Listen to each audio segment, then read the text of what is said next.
خوش آمدید۔ قربانی کی فضیلت اور اہمیت جیسا کہ آپ لوگ جانتے ہیں، عید الاضحیٰ سر پر ہے اور عید الاضحیٰ کا مطلب قربانی۔ اسلام کی روح میں قربانی کی بہت فضیلت ہے جو میں بیان کرنے جا رہی ہوں۔ حضرت عائشہ رضی اللہ تعالیٰ عنہ سے روایت ہے کہ رسول اللہ صلی اللہ علیہ وآلہ وسلم نے ارشاد فرمایا کہ ذی الحج کی 10ویں تاریخ یعنی عید الاضحیٰ کے دن فرزند آدم کا کوئی عمل اللہ کو قربانی سے زیادہ محبوب نہیں، اور قربانی کا جانور قیامت کے دن اپنے سینگوں اور بالوں اور کھروں کے ساتھ زندہ ہو کر آئے گا، اور قربانی کا خون زمین پر گرنے سے پہلے اللہ پاک کی رضا اور مقبولیت کے مقام پر پہنچ جاتا ہے۔ بس اے خدا کے بندو، دل کی پوری خوشی کے ساتھ قربانیاں کیا کرو۔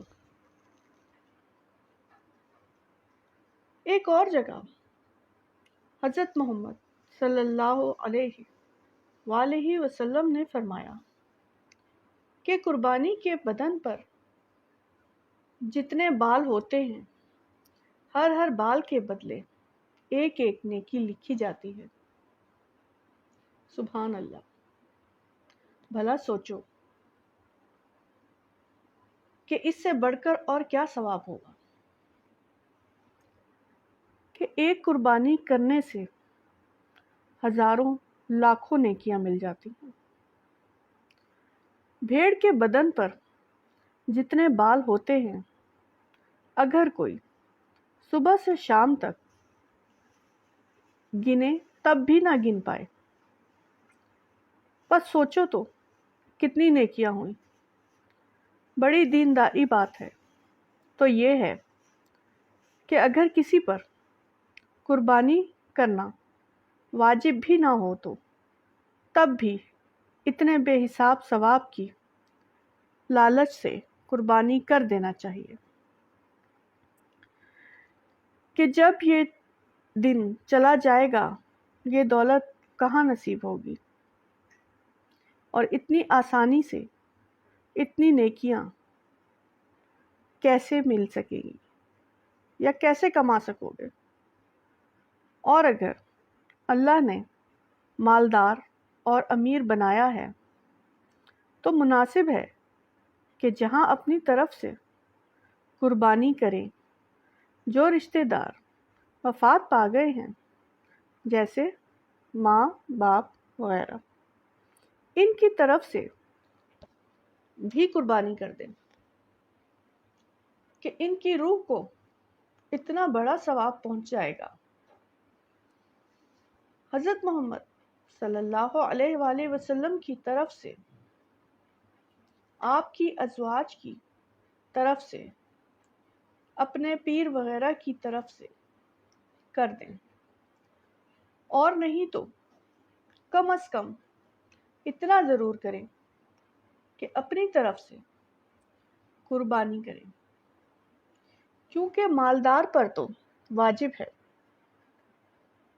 جس کے پاس مال و دولت سب کچھ موجود ہے اور قربانی کرنا واجب ہے، پھر بھی اس نے قربانی نہ کی تو اس سے بڑھ کر بد نصیب اور محروم اور کون ہوگا۔ قربانی کا بڑا ثواب ہے تو خوب خوشی کے ساتھ اور دل کھول کر قربانی کیا کریں۔ اسلامی معلومات اور واقعات کے لیے چینل اسلام کی دنیا کو سبسکرائب کریں، ویڈیو کو لائک کریں اور شیئر کریں۔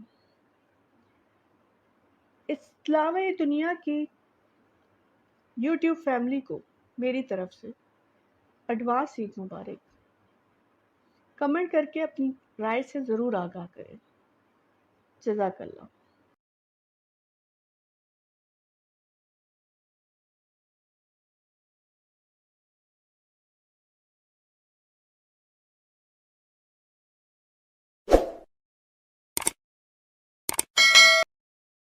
بسم اللہ الرحمن الرحیم۔ السلام علیکم پیارے دوستو، اسلام کی دنیا میں خوش آمدید۔ حضرت عیسیٰ علیہ السلام نے بنی اسرائیل کے سامنے اپنی نبوت اور معجزات کا اعلان کرتے ہوئے یہ تقریر فرمائی جو قرآن مجید کی سورہ آل عمران میں ہے۔ وہ رسول بنی اسرائیل کی طرف سے یہ فرماتے ہیں، آئے ہیں میں تمہاری طرف سب کی رب سے نشانیاں لایا ہوں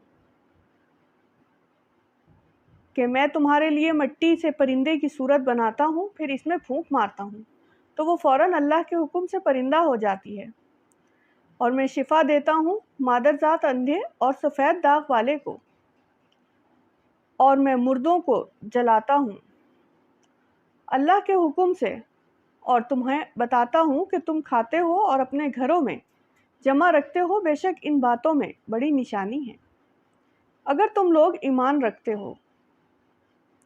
اس تقریب میں آپ نے اپنے 4 معجزات کا اعلان فرمایا۔ نمبر 1، مٹی کے پرندے بنا کر ان میں پھونک مار کر ان کو اڑا دینا۔ نمبر 2، مادرزاد اندھے اور کوڑی کو شفا دینا۔ نمبر 3، مردوں کو زندہ کرنا۔ نمبر 4، اور جو کچھ کھایا اور جو کچھ گھر میں چھپا کر رکھا اس کی خبر دینا۔ جب بنی اسرائیل نے یہ معجزہ طلب کیا کہ مٹی کا پرندہ بنا کر اڑا دیجئے، تو حضرت عیسیٰ علیہ السلام نے مٹی کے چمگادڑ بنا کر ان کو اڑا دیا۔ حضرت عیسیٰ علیہ السلام نے پرندوں میں سے چمگادڑ کو اس لیے منتخب فرمایا کہ پرندوں میں سب سے بڑھ کر مکمل اور عجیب و غریب یہی پرندہ ہے، کیونکہ اس کے آدمی کی طرح دانت بھی ہوتے ہیں اور یہ آدمی کی طرح ہنستا بھی ہے۔ یہ بغیر پر کے اپنے بازوؤں سے اڑتا ہے، اور یہ پرندہ جانوروں کی طرح بچے جنتا ہے اور اس کو حیض بھی آتا ہے۔ روایت میں ہے کہ جب تک بنی اسرائیل دیکھتے رہتے یہ چمگادڑ اڑتے رہتے اور ان کی نظر سے اوجھل ہو جاتے تو گر کر مر جاتے۔ ایسا اس لیے ہوتا تھا تاکہ خدا کے پیدا کیے ہوئے اور بندہ خدا کے پیدا کیے پرندے میں فرق اور امتیاز باقی رہے۔ روایت میں ہے کہ ایک دن میں 50 اندھوں اور کوڑیوں کو آپ کی دعا سے اس شرط پر شفا حاصل ہوتی تھی کہ وہ ایمان لے آئیں گے۔ مردوں کو زندہ کرنا۔ روایت میں ہے کہ آپ نے 4 مردوں کو زندہ فرمایا۔ 1، آزر اپنے دوست کو۔ نمبر 2، ایک بڑھیا کے لڑکے کو۔ نمبر 3، ایک عشر وصول کرنے والی کی لڑکی کو۔ نمبر 4، حضرت سام بن نوح علیہ السلام کو۔ یہ حضرت عیسیٰ علیہ السلام کے ایک مخلص دوست تھے۔ جب ان کا انتقال ہونے لگا تو ان کی بہن نے آپ کے پاس قاصد بھیجا کہ آپ کا دوست آزر مر رہا ہے۔ اس وقت آپ اپنے دوست سے 3 دن کی دوری کی مسافت پر تھے۔ آزر کے انتقال دفن کے بعد حضرت عیسیٰ علیہ السلام وہاں پہنچے اور آزر کی قبر پر تشریف لے گئے اور آزر کو پکارا تو وہ زندہ ہو کر اپنی قبر سے باہر نکل آئے اور برسوں زندہ رہے اور صاحب اولاد بھی ہوئے۔ بڑھیا کا بیٹا یہ مر گیا تھا اور لوگ اس کا جنازہ اٹھا کر اس کو دفن کرنے کے لیے جا رہے تھے۔ اسی وقت حضرت عیسیٰ علیہ السلام کا ادھر سے گزر ہوا تو وہ آپ کی دعا سے زندہ ہو کر جنازے سے اٹھ بیٹھا اور کپڑا پہن کر اپنے جنازے کی چارپائی اٹھائے ہوئے اپنے گھر آیا اور مدتوں زندہ رہا اور اس کی بھی اولاد ہوئی۔ ایک چنگی وصول کرنے والے کی لڑکی مر گئی تھی۔ اس کی موت کے 1 دن بعد حضرت عیسیٰ علیہ السلام کی دعا سے زندہ ہو گئی اور بہت دنوں تک زندہ رہی اور اس کے کئی بچے بھی ہوئے۔ حضرت سام بن نوح علیہ السلام۔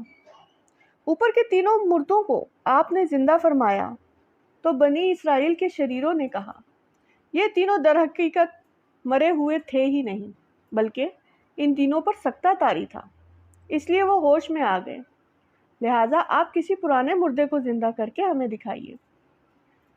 تو آپ نے فرمایا کہ حضرت صاحب بن نوح علیہ السلام کو وفات پائے ہوئے 4000 برس کا زمانہ گزر گیا ہے۔